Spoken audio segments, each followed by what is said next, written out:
Bismillahirrahmanirrahim. Assalamualaikum warahmatullahi wabarakatuh. Salam sejahtera untuk kita semua. Puji syukur kita panjatkan kehadirat Allah Subhanahu wa taala atas nikmat dan kesempatan yang diberikan kepada kita semua, terutama kami dari kelompok 1. Pada kesempatan kali ini, saya akan menyampaikan materi presentasi yang berjudul Jasa Manajemen Sosial pada Aplikasi Instagram. Sebelumnya saya juga ingin mengucapkan terima kasih kepada Bapak Eko Setiobudi selaku dosen mata kuliah Penelitian Sistem Informasi, dan tak lupa juga kepada teman-teman kelas 11 7A 07 Universitas Nusa Mandiri. Sekali lagi terima kasih sudah memberikan kesempatan kepada kami kelompok 1 untuk menjabarkan materi presentasi ini. Baik, sebelum masuk pada materi, akan saya perkenalkan dulu teman-teman dari kelompok 1. Ada ketua kami yaitu Saudara Zainal Arifin, dan anggota kami ada Saudara Fahri, Saudari Rusmi, Saudara Sumaryanto, dan saya sendiri Ferry. Baik, kita mulai saja untuk presentasi kali ini. Kita mulai dari latar belakang. Untuk pengguna internet di Indonesia, pada awal 2021 ini mencapai 202,6 juta jiwa. Jumlah ini meningkat 15% atau 27 juta jiwa jika dibandingkan pada Januari 2020 lalu. Total jumlah penduduk Indonesia saat ini adalah 274,9 juta jiwa. Ini artinya penetrasi internet di Indonesia pada awal 2021 mencapai 73,7%. Saat ini, Instagram adalah media sosial yang memiliki respon paling cepat dan aktif dibandingkan dengan media sosial lainnya. Pada periode tahun 2020, pada bulan Januari 2020, pada periode Januari sampai Mei 2020, pengguna Instagram di Indonesia mencapai 69,2 juta. Pencapaian itu merupakan peningkatan dari bulan ke bulan atas pengguna platform berbagai foto. Melansir data dari Indonesia Digital Report 2021 oleh Hotsite, pengguna Instagram di Indonesia mengalami peningkatan yang cukup signifikan dari tahun sebelumnya sekitar 16,6%.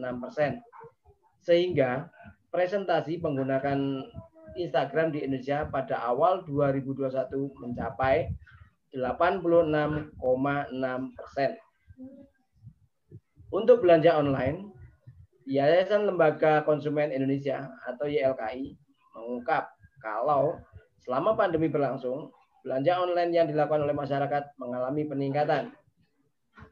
Melansir data dari Indonesia E-commerce Association atau IDA dan VR Sosial ditunjukkan kalau belanja daring di Indonesia mengalami peningkatan sebanyak 25% hingga 30%. Tentunya peningkatan ini dinilai cukup tinggi, mengingat bahwa meskipun sedang dalam masa pandemi COVID-19, bukannya melemah daya beli masyarakat, justru meningkatkan daya beli masyarakat Indonesia. Baik, sekarang kita masuk ke identifikasi masalah.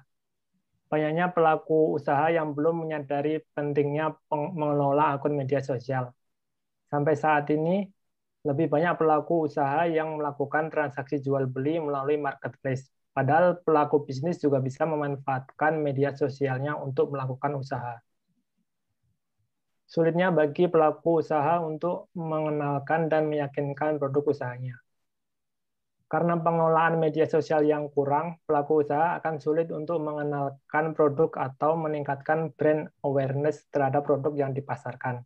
Untuk itu, media sosial ini diharapkan juga dapat menjadi salah satu sarana promosi produk yang dijual.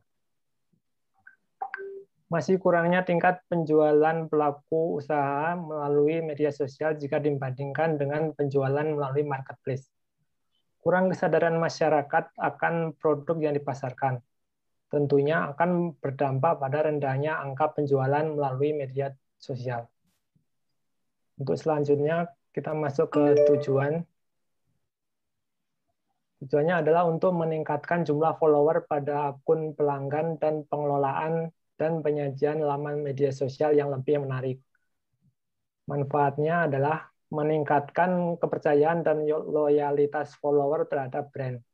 Dengan pengelolaan media sosial, kami berkomitmen untuk menyediakan tampilan media sosial yang terlihat profesional sehingga mampu meningkatkan kepercayaan follower atau masyarakat terhadap produk usaha. Mengefisiensikan waktu pelanggan dalam mencari informasi. Konten yang dibuat tidak hanya akan memasarkan produk usaha saja, namun juga disajikan berbagai informasi dalam bentuk konten yang menarik. Kemudian meningkatkan jumlah transaksi penjualan. Dengan didukung oleh kedua poin di atas, diharapkan bisa meningkatkan angka penjualan produk melalui media sosial. Selanjutnya, luaran yang diharapkan. Yang pertama adalah produk digital, seperti desain feed, desain story, dan lainnya. Selanjutnya, artikel kewirausahaan.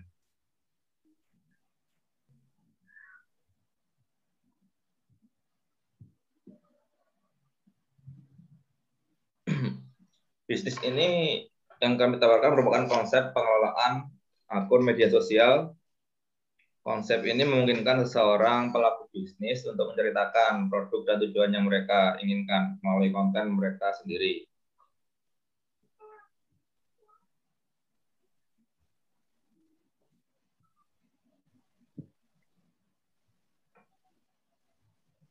Berikut adalah metode pelaksanaan dalam proses pembuatan manajemen media sosial. Yang pertama adalah tahap perencanaan, di mana pada tahap ini kita akan melakukan survei pada pasar sebagai langkah awal merencanakan inovasi. Tujuan kami memiliki prospek yang menguntungkan dan memiliki panjang. Yang ketiga adalah pemilihan bahan konten. Untuk pemilihan bahan konten ini, penyedia tempat serta sarana prasarana untuk menunjang proses produksi ini. Untuk sebagai contohnya, pemilihan bahan konten ini kita menyesuaikan dari jenis produk yang diinginkan oleh pelanggan. Dan pada tahap produksi, kita melakukan diskusi dengan pelanggan. Kita minta konsep dengan mereka, berdiskusi apakah konsep yang mereka inginkan. Yang kedua adalah menyiapkan perangkat kerja.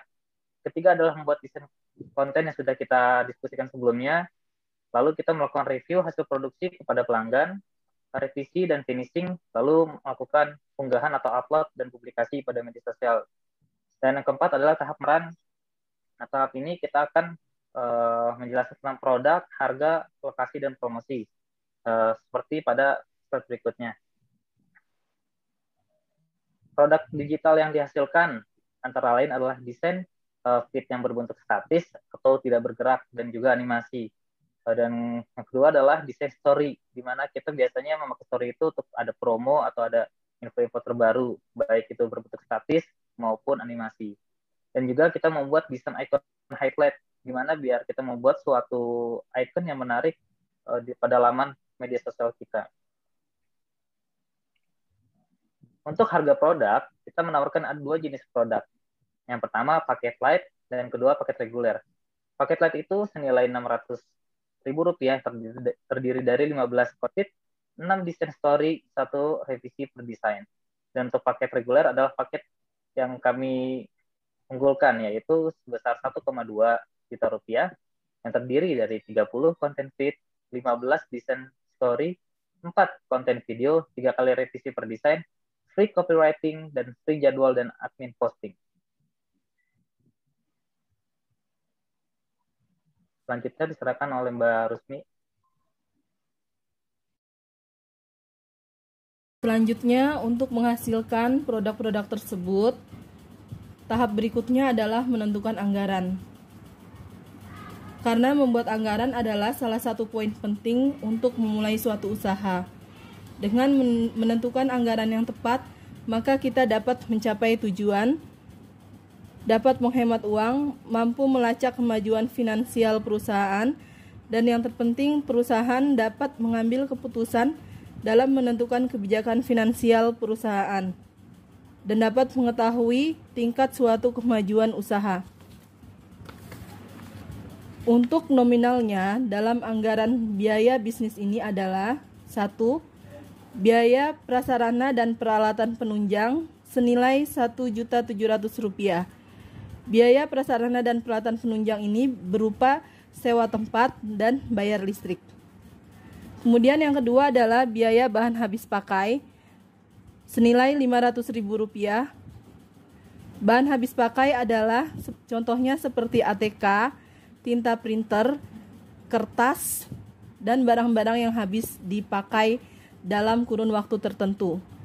Kemudian tahap ketiga adalah biaya akomodasi dan transportasi senilai Rp1.000.000. Biaya akomodasi dan transportasi ini saling berkaitan. Selanjutnya biaya yang keempat adalah biaya lain-lain atau biaya yang tak terduga senilai Rp750.000. Selanjutnya, dalam usaha bisnis ini dapat kita simpulkan bahwa bisnis manajemen media sosial ini merupakan salah satu peluang usaha yang cukup menjanjikan. Selain karena semakin meningkatnya penggunaan media sosial setiap tahunnya, kemajuan era digital juga dapat mempengaruhi semakin majunya usaha di bidang manajemen media sosial. Harapan kami, semoga bisnis ini bisa menjadi salah satu cara memperbaiki ekonomi di Indonesia yang merupakan ekonomi kreatif dan juga bisa dapat dijadikan mata pencaharian sampingan bagi para mahasiswa. Demikian yang dapat kami sampaikan. Kami berharap hasil presentasi yang kami sampaikan dapat bermanfaat untuk kita semua. Mohon maaf jika ada kekurangan dan kesalahan. Kami akhiri, billahi taufik wal hidayah. Wassalamualaikum warahmatullahi wabarakatuh.